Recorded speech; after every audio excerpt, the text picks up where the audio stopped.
Problem आली की तुम्ही फ्रेशर म्हणून नाही झालं. मग ते ट्राय करून नंतर येरवड्याला सरांनी पाठवले, तिथं प्लेस झालो. पुणेरी पॅटर्न म्हणजे आपुलकीचा हात आणि विश्वासाची साथ, IT करिअरची खरी सुरुवात. त्यामुळे आमच्या चॅनलला आत्ताच सबस्क्राईब करा. हाय, मेरा नाम है आजम, बॉम्बे वाले, और बेसिकली मैं पुणे से हूँ. और मैंने अपना ग्रेजुएशन कंप्यूटर साइंस में किया था और मैंने मास्टर्स भी किया था कंप्यूटर साइंस में. उसके बाद मैंने Puneri pattern as a join किया एक कोर्स के लिए, जावा फुल स्टैक डेवलपमेंट में. तो तकरीबन ये मेरा कोर्स 6 मंथ्स के लिए चला. उसके बाद में ये कोर्स कंप्लीट करने के बाद में मैं आज प्लेस हो गया हूँ. मेरा placement Saber Softech private limited में एज ए एंड्रॉयड डेवलपर हुआ है और मैं इससे बहुत खुश हूँ. बाकी पुणेरी पॅटर्न की सारी टीम ने मुझे बहुत सपोर्ट किया. म्हणजे बहुतेक जागा काय होतं की प्लेसमेंट फक्त 2 पोझिशन असते आणि लोक जे आले असते ती 150 किंवा 200 स्टुडंट्स असतात. तिथे पण आपण आपल्याला काय वाटतं की आपला होणारच नाही. तर असं खूप जागा फेस झाले आणि कुठेतरी इंटरव्ह्यू तर होतच नाही.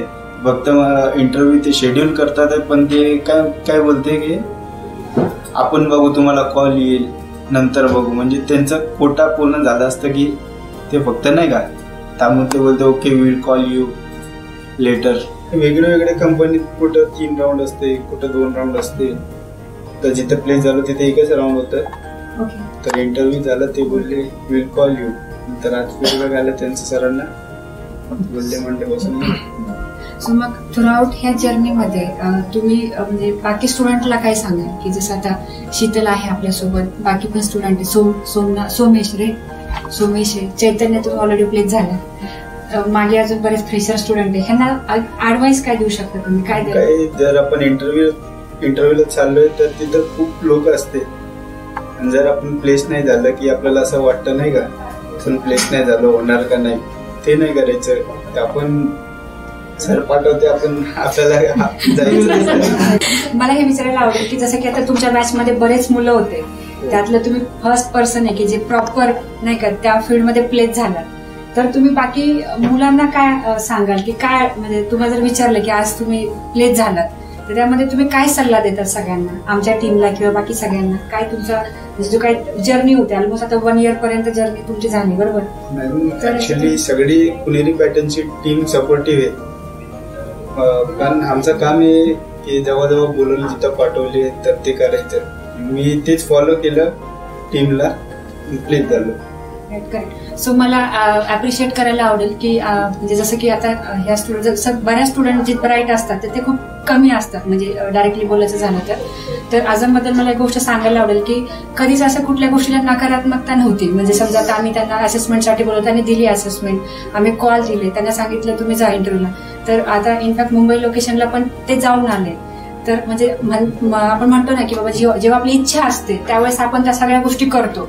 तर ह्या गोष्टी खूप महत्वाच्या आहेत. तर लेसन मला सगळ्यांना हाच द्यायला आवडेल की जर तुम्ही फ्रेशर आहेत, जर स्टुडंट म्हणून जर तुम्ही एंट्री लेवलचा जॉब बघताय तर त्या केसमध्ये खूप कमी कंपन्या एंटरटेन करतात आणि त्यातमधून पण जर इंटरव्ह्यू शेड्यूल झालाय तर जाऊन एक्सपिरियन्स घेणं हे आमच्यासाठी खूप महत्वाचं आहे. कारण तोच एक्सपिरियन्स तुम्हाला पुढच्या इंटरव्ह्यूसाठी प्रिपेअर करत असतो.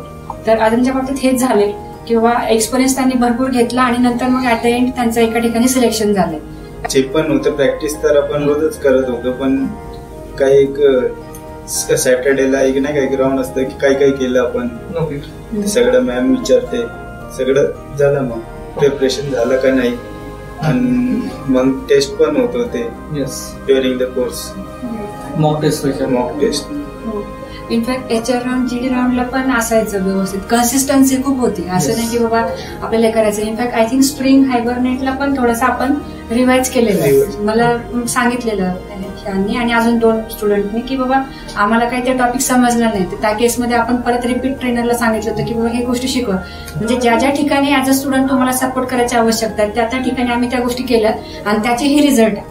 पण बऱ्याच वेळा काय होतं की फ्रेशर म्हणून आपण बोलतच नाही, सांगतच नाही, कनेक्ट करत नाही. म्हणजे मुलं क्लासला येतात, येऊन जातात, पण मग महत्वाचं काय की प्लेसमेंट ऑफिसरला भेटलात का, मला भेटलात का, ट्रेनर्सशी तुम्ही ओपन अपली बोलताय का, त्यांना विचारताय का, ह्या गोष्टी खूप महत्वाच्या आहेत. जर तुमचं डेव्हलपमेंट काही महिन्यातच तुम्हाला करून पाहिजे तर त्या केसमध्ये इंटरॅक्टिव्ह असणं खूप महत्वाचं आहे. आणि सगळ्यात महत्वाचं फॅक्टर कम्युनिकेशन. तर कम्युनिकेशन बद्दल ऑलरेडी त्यांचं कॉन्फिडंट कम्युनिकेशन होतंच, कारण ते GDPD मधून आमच्या लक्षात येऊन जातं.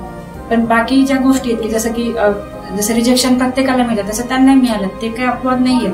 पण त्यातूनही आपण लर्निंग करून जेव्हा नेक्स्ट इंटरव्ह्यूला जातोय तर ह्या गोष्टी खूप महत्वाच्या आहेत. आणि सेम गोष्टीचे फीडबॅक जेव्हा किशन सरांकडून जातात तेव्हा हे तुम्ही वर्क करा, ते करा, ही इज ऑलवेज रेडी. तर हा रेडीनेस खूप महत्वाचा असतो आणि that pays you very well. अशा टाईपचं.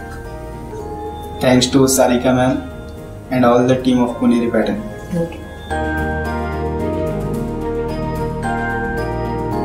पुणेरी पॅटर्न.